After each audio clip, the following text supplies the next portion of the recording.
look across the board between Tesla, Google, Microsoft, Amazon, every single year they start the year announcing about how they're shedding more and more jobs. They're letting go of people and consistently reinvesting billions into AI. I've noticed you talking about the private sector job cuts during the presentation, so I would like to ask more about that. Do you think it's because of the current market situation, or do you think that AI is getting involved more and more? Yeah, so for me, my signal that I'm looking for, so if you think about it, forget all the noise part, the signal I'm looking for is what are the US tech companies doing? Mm-hmm.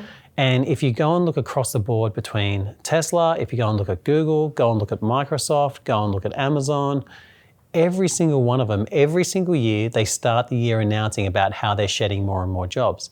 And you've also now seen that moving across the telcos, you're seeing that moving across the banks. And so I think innovation is playing a massive role in jobs, and it's not really been communicated enough because no one likes to hear about their sort of job is on the line. The reality is, I think middle management has a significant issue going forward because the technology or the innovation solutions coming up are designed to be that memory about what a supervisor would be or a coordinator would be, someone that's sat in the middle between someone who does the work and the executives that are setting the direction. If you want to understand where employment's going, just have a look what's happening with the big tech companies because they're letting go of people and consistently reinvesting billions into AI. And that also sets up something really interesting because AI does work 24/7 for someone. And when set up right, you're thinking about the potential for productivity becomes exponential inside these companies or inside all sorts of companies. So, I keep on talking about it and I will keep on talking about it because I think the nature of jobs that we sort of knew 3+ years ago is going to change substantially going forward.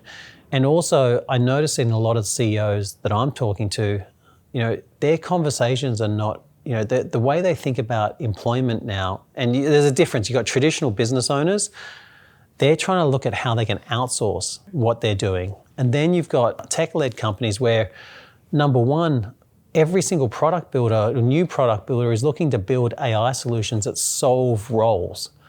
For example, Fix has become red hot over the last sort of few months, and it's looking to solve the traditional EA role. And it does an incredible job at it, right? Like it's working relentlessly 24/7 inside your inbox, to help you as an assistant. But likewise, all the other AI solutions coming out, I said, are doing exactly that to basically solve specific roles inside companies.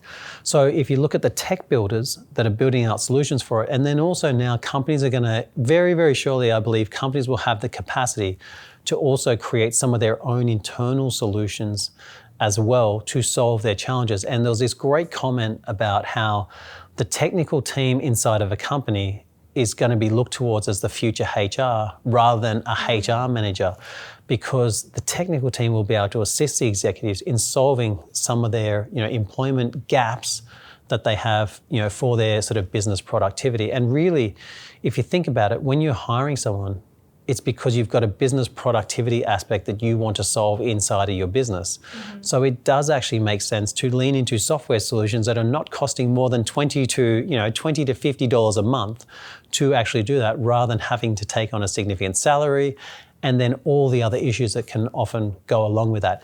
It's not perfect at the moment, that's for sure, but you just know every single day you wake up, it is the worst it's ever going to be today, because it's just getting exponentially better every single day and every single week. However, if you see the numbers for the public sector in Australia, it's showing a bit different things. So what's your thought about that? Yeah, so speaking about Australia specifically, and I've been frustrated about this for quite a long time, for the last sort of 12 to 18 months, because all the job numbers that keep on coming out saying employment is great in Australia, but go and ask someone who's actually hiring someone, put out a job ad, and they'll tell you they're getting anywhere between 50 to 100 plus people applying for those jobs. Or go and find someone who's actually looking for a job, and they'll tell you that they're sending in multiple applications. And so you start to ask yourself, well, where are all these jobs actually coming from? And it really sort of got highlighted at the start of this year when the report came out that 87% of jobs are actually non-market jobs. And then you ask yourself, well, what's the definition of non-market? And effectively, they're government-funded jobs, whether it be indirectly through other companies or through different programs or rebates or whatever it may be. And that's concerning because that can't continue whatsoever. Like, there's no economy that can continue having the government being the biggest employer going forward.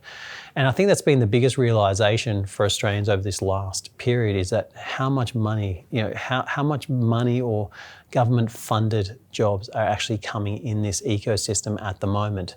And so to me, either if something doesn't change, it becomes worrying for Australia. And if it does become more aligned where it should be, I just don't see how you don't start to see sort of unemployment numbers, start to rise.